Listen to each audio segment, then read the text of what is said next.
আর এটা rocket switch. আর এই সুইচটা আমার কাজের সুবিধার্থে আমি কিন্তু সোল্ডারিং করে নিয়ে এসেছি, কারণ আমার এখানে সোল্ডারিং করার মতো উপযুক্ত পরিকাঠামো নেই, কারণ আমাকে ইমিডিয়েটলি কাজটা করতে হবে। সেই কারণে কিন্তু আমি এই সুইচটা নিয়ে এসেছি, আর আমি এটা কিন্তু ইনস্টলেশন করবো।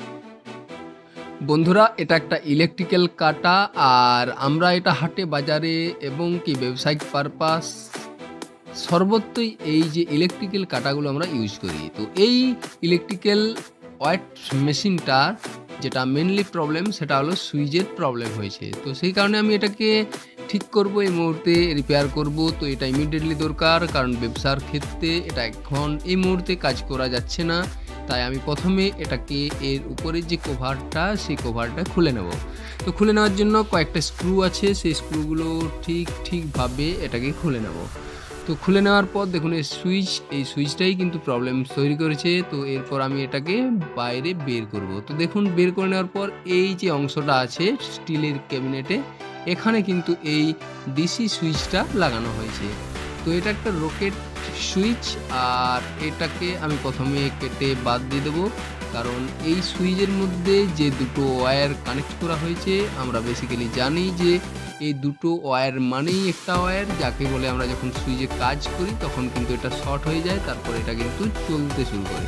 তো এখন এটাকে খুলে নেওয়ার জন্য দু সাইডে এভাবে প্রেস করলে এটা বাইরে থেকে বেরিয়ে আসবে। তো এটাকে বের করে নিলাম। তারপর আমি যে সুইচটা প্রথমে দেখিয়েছিলাম যে এটাকে আমি বাইরে থেকে সোল্ডারিং করে তারপর নিয়ে এসেছিলাম, কারণ এখানে সোল্ডারিং করার মতো জায়গা নেই।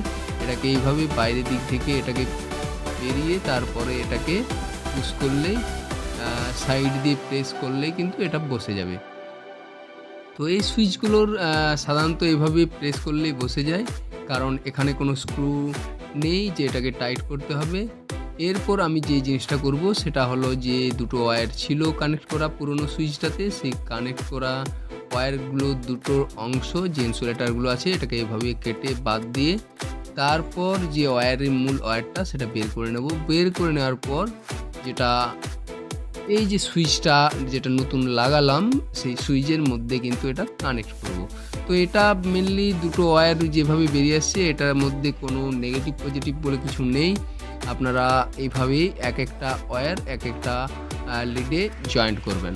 তো অনেকেই ভাববেন যে আমি এটা কেন করলাম, তার কারণ হচ্ছে যে আমি এটা যেহেতু ওই সুইচটার মধ্যে ওয়্যারটা আগেই লাগিয়ে নিয়ে এসেছিলাম সোল্ডারিং করে, তাই এখানে আমি জাস্ট জুড়ে এর সাথে কানেক্ট করে নিলাম। তো আপনারা এখানে যদি সোল্ডারিং থাকে তাহলে সেক্ষেত্রে আপনারা কিন্তু এখানে সরাসরি সুইচের যে লিড আছে সেই লিডে এভাবে কানেক্ট করে নিতে পারেন। তো এটা যাতে শর্ট বা বডিতে যাতে না লেগে যায় সেই কারণে কিন্তু আমি এটাকে ইনসুলেটের টেপ লাগিয়ে নিচ্ছি। হচ্ছে দুটোর মধ্যে টাচ হলে এটা অটোমেটিক্যালি অন হয়ে থাকবে। তো কাজটা সম্পূর্ণ কমপ্লিট হয়ে গেছে। হয়ে যাওয়ার পর এইভাবে কিন্তু আমি লাগিয়ে নিলাম। তারপর এটাকে আমি আগের মতো পুনরায় যে স্ক্রুগুলো ছিল দেওয়া ক্যাবিনেটের মধ্যে আটকানো সেটাকে এইভাবে আটকিয়ে নিচ্ছি। তো বন্ধুদের বলবো যে এই কাজগুলো সাধারণত আমাদের প্রায় মাঝে মধ্যেই ঘটে, বিশেষ করে যারা ব্যবসায়িক পারপাসে থাকেন অনেক সময় এই সুইচটা প্রবলেম করে, কারণ এই সুইচটা আমাদের বারবার অন অফ করতে হয়, তাই এই সুইচগুলো বেশি দিন লাস্টিং করে না, সেই কারণে এই সমস্যাগুলো আসে। তো অনেক সময় ঠিকঠাক ওয়েট স্কেলে ওয়েট দেখা যায় না, কারণ সেটা মেজার দেখা যায় না, আপ ডাউন করতে থাকে। তো তখন মনে হয় হয়তো ভিতরের কোনো বোর্ডের মধ্যে প্রবলেম হয়েছে, কিন্তু অনেক সময় এগুলো বোর্ডের মধ্যে কোনো প্রবলেম হয়নি, জাস্ট ওই সুইচটার কারণে কিন্তু এই সমস্যাটা হয়। বা অনেক সময় অন হয়েও অফ হয় না, বা অফ হয়েও অন হয় না, বা অন হতে চায় না, এই ধরনের সমস্যাগুলো আসতে পারে।